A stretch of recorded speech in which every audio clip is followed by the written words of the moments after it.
Welcome to Clearwater County Podcasts, where we discuss topics of interest for residents and businesses of Clearwater County. Today's topic is also related to David Thompson Country Regional Tourism, which is the tourism brand for town of Rocky Mountain House and Clearwater County. Hi, my name is Jerry Pratt, Economic Development Officer with Clearwater County, and I'm here with Kevin with the Rocky Mountain House Rod and Gun Club. And we're going to talk a little bit about what the organization does. So welcome, Kevin. Thank you. So what is the Rocky Rod and Gun Club? So the Rocky Rod and Gun Club's been around since about 1971.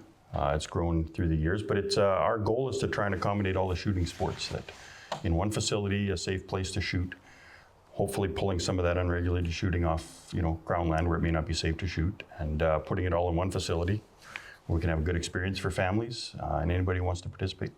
So by having all shooting clubs, what are the different activities?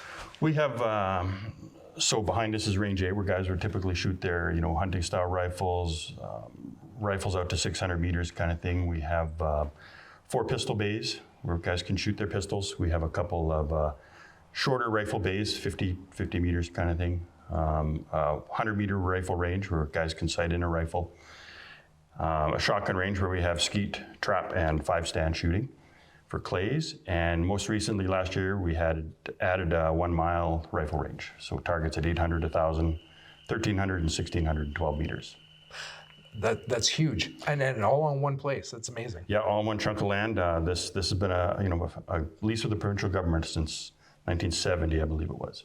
And earlier you were showing me an archery range as well. There's an archery range as well. We have 100 meters of sight-in range with targets every 10 meters. A lot of those targets were donated, the money for them was donated by Clearwater County through a recreation grant. And then we have about a 3-kilometer walking trail with 3D targets along it. And you said one of the targets that the kids like most are? We got a couple dinosaurs out there, a velociraptor and something I can't pronounce. But yeah, there are a couple out there that they like shooting at. It's great. I mean, it gives kids more things to do and their interest grows. Yeah, it certainly, holding their attention can be a challenge sometime for the young guys, but it seems to do it for a while anyways. Okay. So speaking of young kids, are there any programs that you do for helping youth, archery or guns? We have, so any of the youth groups like Junior Forest Wardens was out a couple weeks ago using their rifle range. 4-H was out last week using the archery range. No charge to those groups to come and shoot. We make that available free of charge. We usually provide a range officer to help out as well if needed. Part of our strategic plan, which we just did last winter, was to try and formalize a youth program. Make a little, how do we get kids attracted? How do we keep them here, retain them? We haven't got a lot of strategies built into that yet, but that is a focus of the next, the short-term future. So what does it take to become a member of the club? So becoming a member is pretty easy. There is available an archery-only membership if you don't have a possession and acquisition license. If you want to become a member of any of the shooting ranges for firearms, you need a possession and acquisition license. You need to be 18. You go online, apply. Then there's a orientation booklet you have to read, study up. There's a test, and then there's an in-person orientation here at the range where they walk you through. Here's the red lights that you turn on when you're shooting, and here's the light we turn on when you're going down range. Some of the safety features. Absolutely. And then you get your gate card at the end of the orientation. Okay. So now multiple different ranges, as you were describing earlier. What seems to be most popular? Probably the range behind us is the most popular. I think that's where most people feel comfortable trying to, your hunter that might shoot 200 meters typically wants to step it out a little further, 300, 400, 500 meters, just to challenge himself and his equipment. So we see a lot of use here. I think there's 14 shooting benches, I believe, here. Mosquito everywhere. And but it's pretty popular. It's usually, it is a bit surprising, during the day that there isn't somebody here right now. Yeah, we'll probably hear maybe a shot or two in the distance as we're talking. You've built so many different facilities. There's different ranges with appropriate berms and all the appropriate measurements and directions for things. Well, do you have any projects planned in the next couple of years? We do have a few projects in mind. Funding is always, do we have enough money to do it?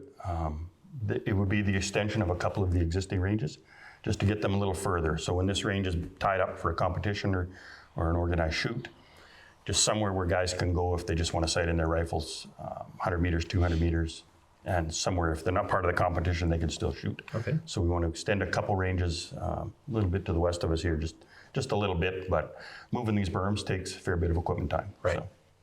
And speaking of competitions, what are some of the events that you host here?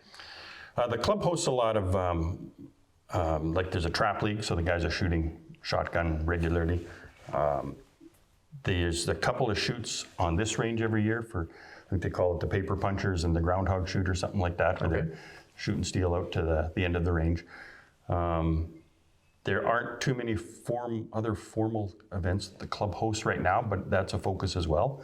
It's hoping, as part of trying to get and retain people is having more organized events. So getting pushed to put some archery events on, things like that. And then there is on the 1 mile range, there's an event planned for later this summer as well. Okay. 1 mile range. That's amazing. Yeah, it's just over a mile, 1,612 meters. To have space to be able to do that is so impressive. And you took me up there just to take a quick look and see those different distances marked out. And as you mentioned, you've got the electronic.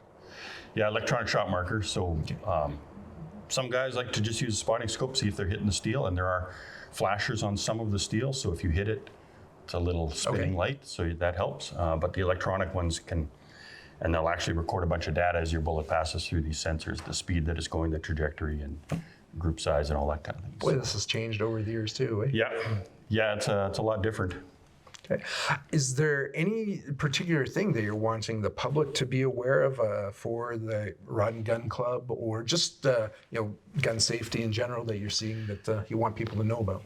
I think the more we get word out that we're here and the type of facility it is. We at the Sportsman Show in Red Deer a couple of years ago, I attended a booth and we had a video running, and some guys were walking by saying, "I thought you guys shot in a gravel pit. Like, this is amazing." So. Right. I don't know if it got us a bunch of new members or not, but it was certainly opened some eyes. Far more organized and built than most people probably know about. Right, yeah, that's what I would say. And, we're drawing members, like a lot of ranges have shut down south of us, in recent history. So about a third of our members are from Clearwater County, another third probably Calgary area, and then another third kind of Red Deer County north through Edmonton, like within a 3-hour drive. Which means there's some people from further away that recognize the quality of this facility.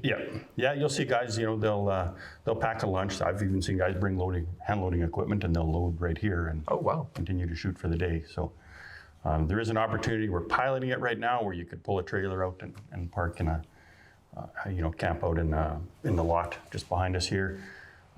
Just a pilot right now, and we'll see what kind of bugs it might produce, but it's a test. Okay. Well, just before we close off, anything else you'd like to say? No, I don't think so. We appreciate the support Clearwater County has given us too for the archery targets, and working with some of the development here as well. So. Yeah, it's a good recreation facility. As a community group, you guys take care not only of your facility, but contribute in the community, generally speaking. And then, teaching groups like the forest wardens and the 4-H clubs. Yeah. It's important. Yeah, we don't recognize the stigma around firearms. We're trying to break some of that down, right? But the advantage you have is this is generally a more remote facility. You're not surrounded by a lot. Right, yeah. Some residents to the south, a few to the east as well. And tons of mosquitoes. And it's a good year for mosquitoes. Lots of muskeg, which makes it available for being able to do these type of activities, because you can't do a lot else. Yeah, right. Well, Kevin, thank you for joining me today. I sure appreciate it. Okay, thank you very much. If anybody's interested in joining the Rod and Gun Club, go to their website and find out a little bit more about them.